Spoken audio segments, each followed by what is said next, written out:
Welcome to the World of Voices, where we feature conversation with leaders and innovators shaping today's business landscape. Today, we are joined by Omar Abedin, country manager at Platform Zero One Consulting and an experienced leader in brand strategy and marketing. Omar, it's great to have you with us. Welcome to the World of Voices. Thank you for having me. Yeah. So let's start with your journey and background. Can you share your professional journey and what led you to the role as country manager in the Platform Zero One Consulting? Sure. So my career began with large multinational organizations like Philips, Reckitt Benckiser, Johnson& and Johnson, Novartis. And over time, I have worked in Pakistan, UAE, Saudi Arabia, Canada, North America, the US. And over time, I realized that the biggest problems that I've seen companies facing are rarely operational. They are more related to strategy and strategic decision making problems. So now I'm working as the head of Platform Zero One Consulting in Saudi Arabia. As a country manager, I advise CEOs and boards on strategy and growth. And moving into consulting has allowed me to multiply the impact that I'm able to make across more verticals and across more companies in helping them to make those critical decisions that shape their future. Yeah, that sounds great. You have worked in brand strategy and marketing. Regarding that, what early experience shaped that the approach of brand strategy and marketing in your career? So very early, I realized that brand and marketing is not the same thing. People use it interchangeably, but it's not the same thing. Brand is actually the visible expression of strategy. So working across multiple industries and across multiple countries has taught me that alignment between brand, operations, and capital allocation determines long-term success. Brand thinking has to exist in the boardroom, not just the marketing department of an organization. And this has been instrumental in helping me shape my approach towards the subject. Okay, you have just talked about what experience do you have in the brand marketing and strategy. In your experience, what is the biggest mistake organization make while trying to build a brand in today's sustainable world? A great question. So the biggest mistake I've seen is that people think of brand building as advertising or as communication. They treat it as a communication exercise, but actually it's a strategic exercise. It's a strategic decision that needs to be made.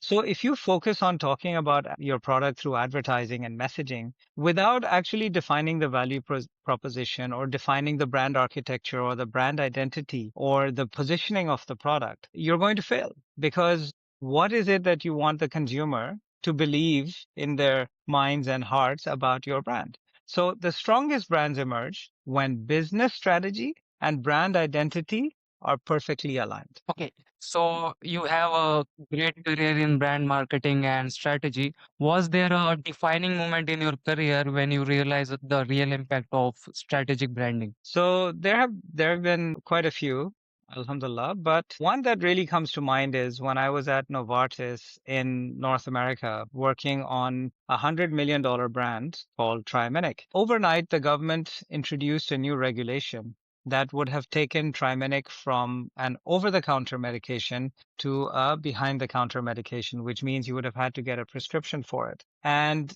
normally, when a brand goes from OTC to BTC, 95% revenue drops. So instead of fighting this regulation, which was, quite a radical move in the US, we actually took two different steps. We reformulated the product and we redid the brand positioning. And through these two major strategic initiatives, we were able to be the only brand that grew in the category while the category itself declined in that year. So what this taught me is that leadership is sometimes about making those difficult strategic choices that other people want to avoid. Talking about your personal journey in the marketing strategy, compared to that Platform Zero One Consulting, how you define the work of Platform Zero One Consulting along the last years? We've been growing quite fast. We're a relatively young company. We're about 3 years old. Our approach has been to do very deep diagnostic work upfront. So understanding of markets and competitors and internal capabilities of our clients. And then we build strategies that connect the brand positioning with operational execution. So the result has been strategies that CEOs and boards can implement with clarity. And this has led us to do more than 70 projects in the last 12 months because of the way that we execute our projects. So it's been a very, very interesting journey so far. So going forward to the next question, how do you balance data-driven marketing and creativity with human insight? So this is one of the ongoing tussles in the marketing and brand domain right now, right?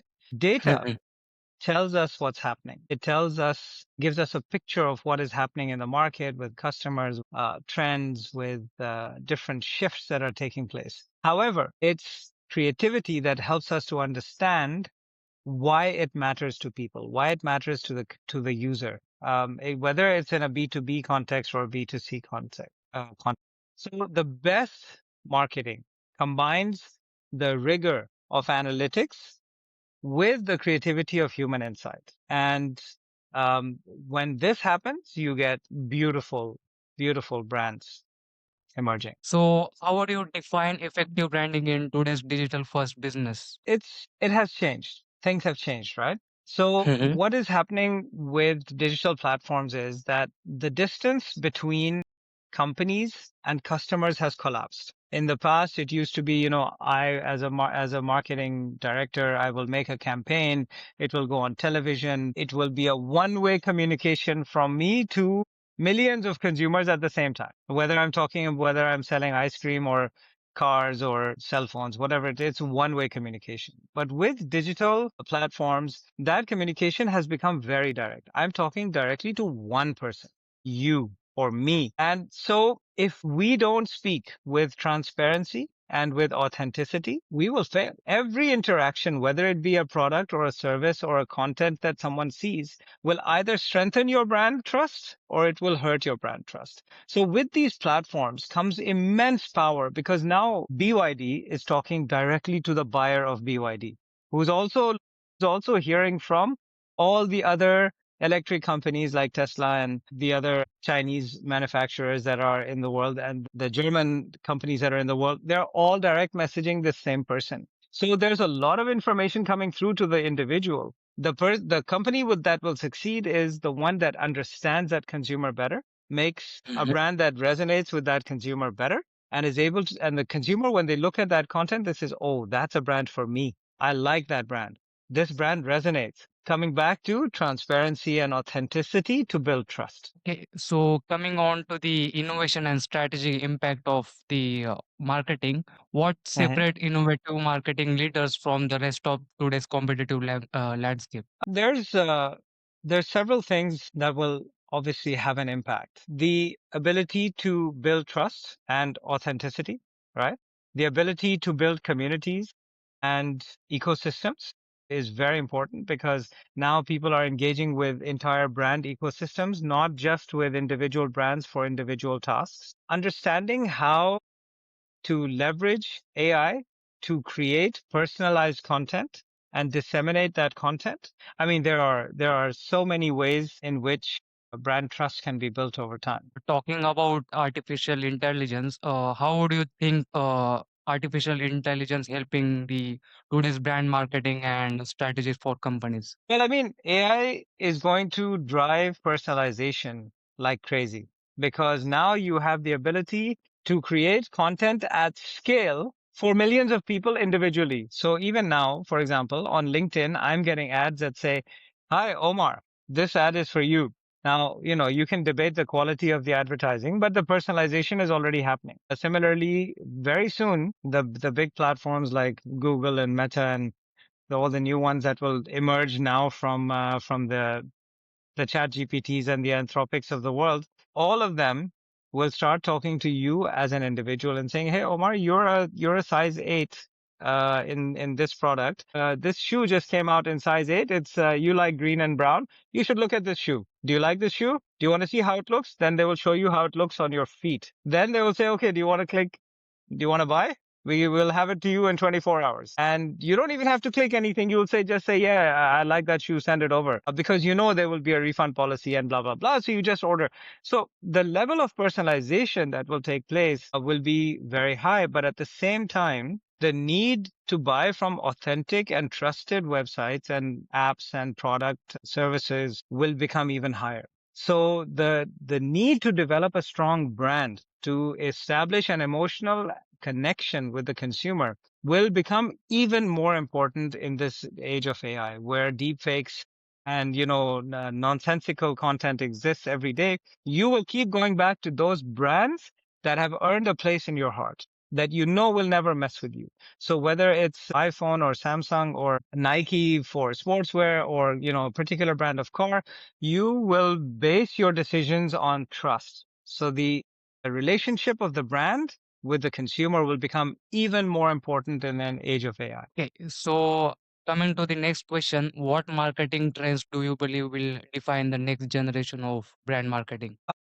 So with the collapsing distance between companies and the end user of their products, personalization is going to be probably the most compelling trend that I have come across. Brands that don't embrace technology as part of their infrastructure and design will fail. Customers' expectations of the way technology is incorporated into their customer journeys is only going to go up. Nowadays, you see people, that in the traditional context, especially in the global south, people are, walking with trolleys inside a supermarket and, looking at every product and comparing prices. That behavior has already changed in the developed world, right? People are ordering online. There's no concept of, my God, am I going to go and compare this price of this coffee in one supermarket versus another? No, I trust Amazon. I'm just going to buy from Amazon now. And I know that 15 minutes later, the product will be in my house. I'm not going to worry about whether it's 1 rupee or $1 or 50 cents cheaper or more expensive. I have trust with a platform, and therefore I will engage with the brand on that platform. So the building that trust through technology, people now talk about trustless technology, which is your Web3 on-chain kind of concepts, which are happening already. Along with that, the importance of a community. Every decision now is becoming more and more driven by people asking their community for input because of the trust factor. If you know that, Mr. So and so is a fanatic when it comes to credit cards, you are comfortable taking advice on credit cards from them, right? So the building of that community and that ecosystem will become even more important for brands. And I'm not saying that it's true for every brand, because, there are some brands that the level of engagement is low because it's a low cost decision. But as the amount of money invested by consumers and the amount of time invested by consumers goes up, the importance of community and ecosystem goes up. So the first thing that I always encourage entrepreneurs to focus on is understanding actually what is the real value that they're creating. Because sometimes entrepreneurs become very functional. They say, well, I'm helping people to do a transaction, or I'm helping them to make a purchase faster. But in reality, there are three types of benefits that any business offers their customer. The first is a functional benefit, where I save you money, I deliver product faster, you get the color of your choice, blah, blah, blah.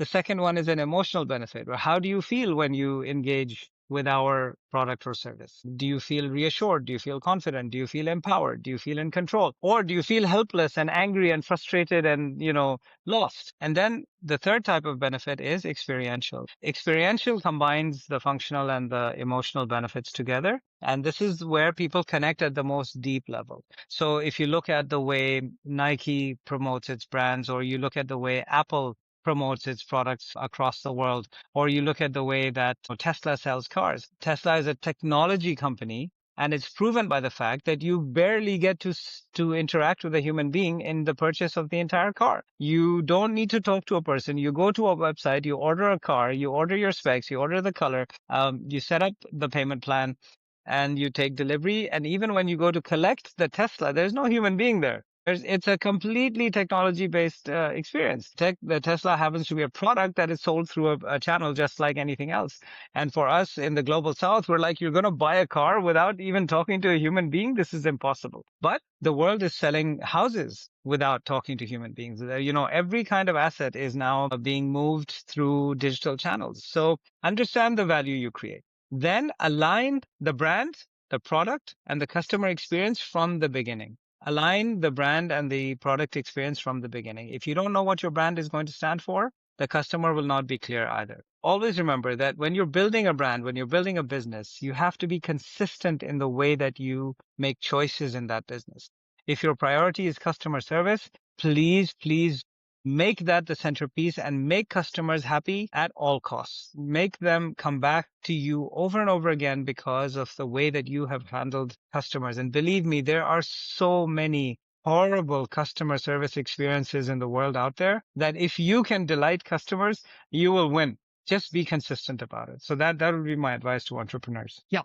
So further, regarding your leadership and team building, as a leader, how do you encourage creativity and strategic thinking within your teams? So you have to have clarity, right? If you are clear on your strategic direction and you provide freedom of thought and freedom of expression to your team, then you will have tremendous creativity coming out from that team. If you're the sort of person who's giving top-down instructions and telling the team what to do every day, it's impossible for the team to succeed. So my approach is always challenge assumptions, move fast, test ideas quickly. Good ideas can come from anywhere. It's there's no Bible anywhere that says that good ideas only come from the top, only from the CEO or the marketing director or the VP of strategy. No, absolutely not. Ideas can come from anywhere. So you need to create an environment in which there's a lot of testing and learning going on. There's very quick alpha beta testing going on of ideas. And the minute you find something that works, you start grinding on that. Right. So this approach to idea generation and creativity guarantees fresh thought. If, on the other hand, you have a command and control structure, well, like very, traditional companies, many of them have that kind of structure, you're going to struggle. It's not that kind of a world. Gen Zs and then soon Gen Alphas enter the marketplace. They don't do well with command and control. They need that freedom of thought. They need that freedom of expression. They need to be able to show that, hey, I built this. I added value. I created this concept. You need to give them that ownership and you need to empower them and then step out of their way to let them execute. Okay. So, what is the most important lesson you have learned throughout your leadership career? Oh my God. Clarity beats certainty. So unfortunately, many of the leaders that I meet are only focused on being 100% sure. They want to remove all risk from an equation. In today's world, how do you remove risk from an equation? Like, look at what happened in the Middle East. What is happening right now? 3 weeks ago, everything was normal. Then we have a conflict. We have a war. All of a sudden, all business plans are out of the window. People are working from home. People are leaving the geography and going back to wherever their home base was. People are struggling to, cope, just cope. Governments are having to really step up and show their resilience and their support and their caring for their citizens. All of a sudden, if you spent last year building a business plan for 2026 in the Middle East, it is gone to the toilet. You can flush the entire business plan down the toilet. Now, when will things recover? How will things recover? So rather than trying to forcefully remove 100% of risk, look for clarity. Focus on using the information you have to come to the best possible decisions. And even with imperfect information, you will have to choose a direction and commit to it. Leaders who don't choose directions, who don't make those tough choices, put their own organizations into crisis. We have seen just recently, I met with a company that used to have sales of 500 million Saudi riyals per year. In 5 years, their sales have dropped to 80 million Saudi riyals, from 500 to 80. Why? Because one major thing happened. The main leader, the father of that family business, passed away. He returned to God. And the rest of the family had no clarity on what to do. So they were doing this. They tried 50 things. All of it failed. So their sales dropped from 500 to 80. Now we're helping them to put together a strategy and a plan to say, look, let's take this 80 million and as step one, let's bring it back to 500. It will not happen overnight. But if you have the right strategy and the right plan and the right team to execute that plan, it will succeed because business is not magic. There's no waving a magic wand and saying abracadabra and all of a sudden the business will increase. No, there are fundamental things that we do, building blocks that we build consistently over time. And we're confident that we can help them get back to that 500 million in the next 5 to 7 years. And then from there, it will be, inshallah, a different discussion. So getting clarity, making those tough decisions, and then, committing to them and really following through on them. This has been I think for me, the most important leadership lesson that I've learned. Okay. So regarding your successful career in marketing strategy, how do you want to advise the next generation of marketing leaders and marketing professionals? So this is a discussion I have every day because I mentor lots of young people. I speak at universities. I go to business forums.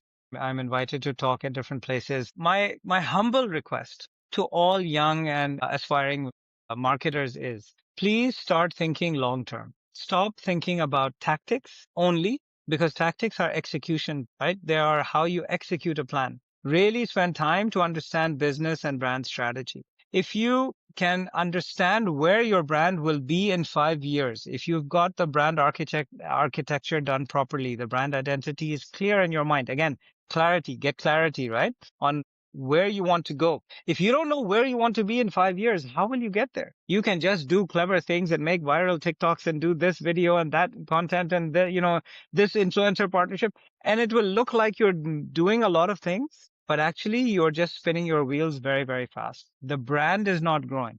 You're getting tactical short-term awareness, but when you leave, the brand will collapse. And that should not be the purpose of marketers. Marketers exist to build long-term businesses and relationships. The second thing I would tell them is be intellectually curious. Please don't be lazy.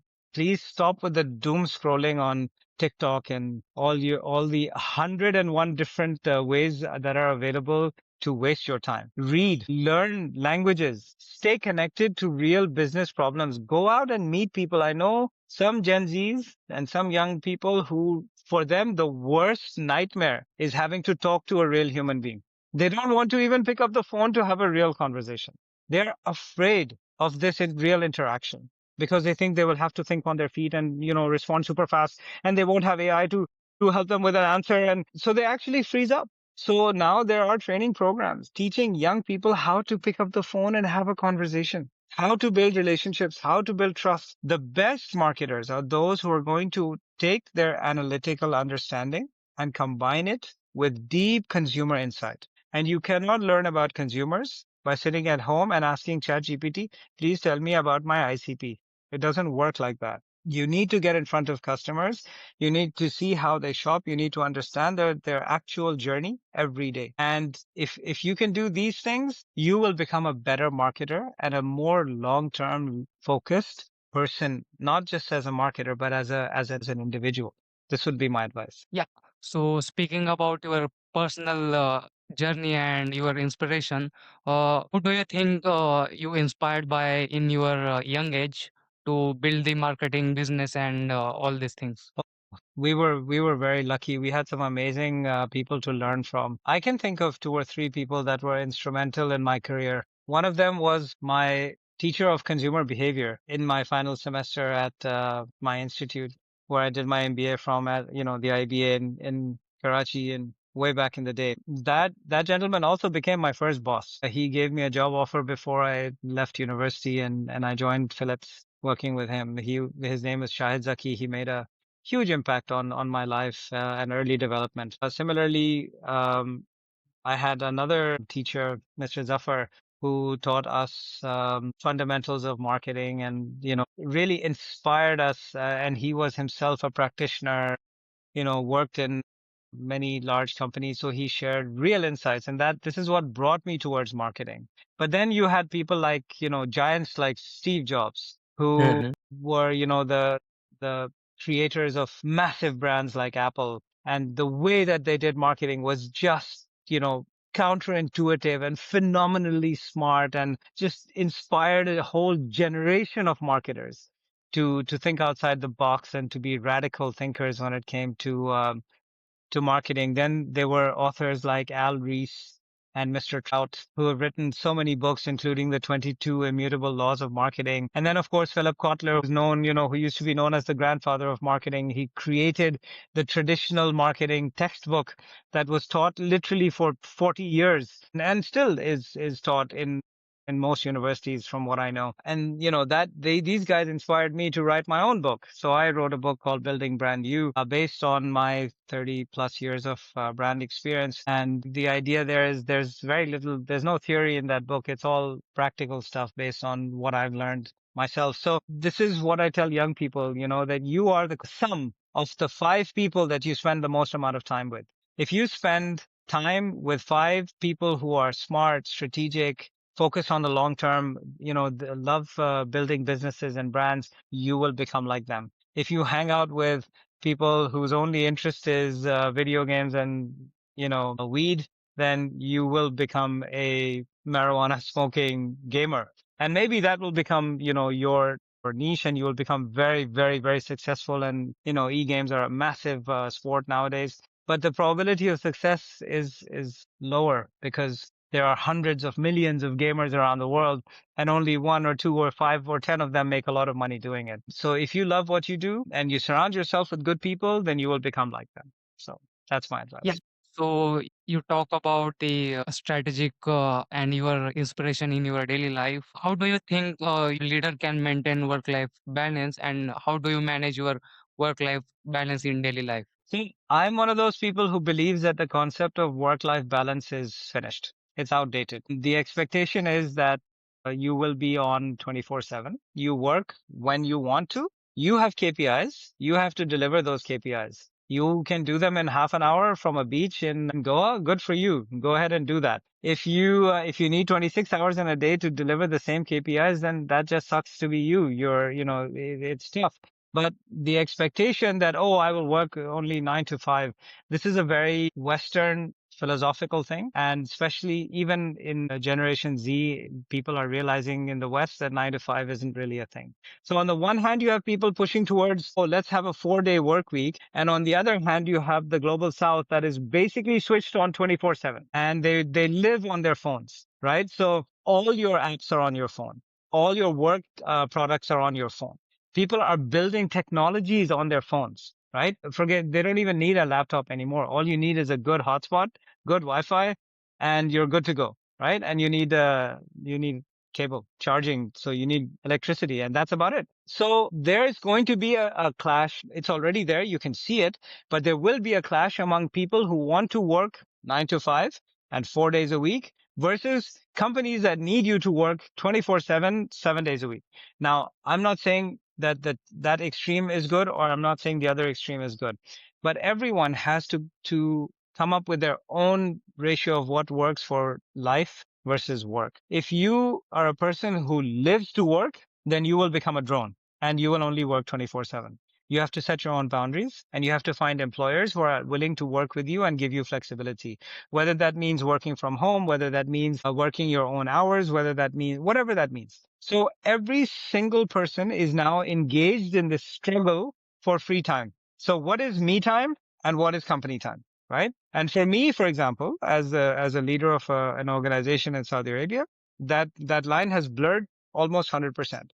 If a client messages me at midnight, I will message him back at 12:01. If a client messages me at 6 a.m., I will message them at 6:01, because I'm in that business, right? I'm there as a support for clients. So if I'm not accessible to clients, what is my purpose? I can't tell clients, okay, thank you for sending this. I'll get back to you after the weekend. Well, how does that work? It doesn't work at all. So every company is different. Every vertical is different. Every industry is different, and every individual is different. So you will have to find this balance. And one of the major reasons that people leave companies is because they're not able to find that balance. Not because there's some mythical perfect balance that exists. No, they're not able to find balance for themselves. In that company, there will be people who are absolutely happy. They are perfectly happy because they have found that balance. But there will be other people who are miserable, who want to kill themselves, they're in depression because they cannot handle that particular ratio. So my advice is don't get hung up on an absolute number of what is work-life balance, and it's different for everyone. You have to find one that works for you and you can do on a sustainable basis over the long term, because you're in it for the long haul. It's something you have to do for. I've been working for 35 years and I hope to continue working for another 35. And my kids, they often ask me, so what's your retirement plan? I'm like, I'm not going to retire because I love what I do. If you love what you do, then why would you want to stop doing it for whatever reason? So I'll do it for as long as I can. And then, when I'm no longer able or when I'm dead, then we'll take a pause and regroup. Yeah. So, based on the conversation, it's feel like you love the marketing sector and marketing strategy, but there were some people who are stuck in the wrong field and whatever the reason, financial or anything. How do you Mm. advise to maintain their life and work? So I've met many such people who are in jobs that they hate, in careers that they despise. They hate it, but they're there because they fell into it and they just kept doing it for 20 years and now they can't think about doing anything else. And my advice to them is very simple. You are not a tree. A tree is planted in one place, cannot move, right? Trees don't walk, except in mythology.